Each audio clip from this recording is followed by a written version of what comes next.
Yo, what is up? Another day, another big bike na naman tayo. For today's video, meron tayo ditong Say 400.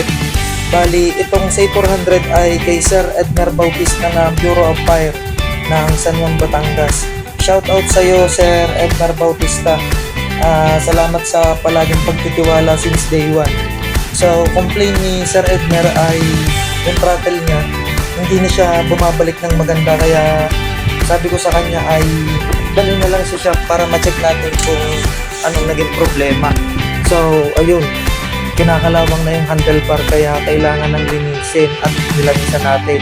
Dahil si Sir Edmer ay tatakbo ng Pampanga bukas. So, shout out sa iyo, Sir Edmer. Ride safe sa iyo bukas. At malayo-layo ang iyong tatakbuhin. So, palike, follow, and share naman po ng ating videos everyday dahil para mas maraming makapanood, mas maraming magkaroon ng idea. At yun lang, maraming salamat po.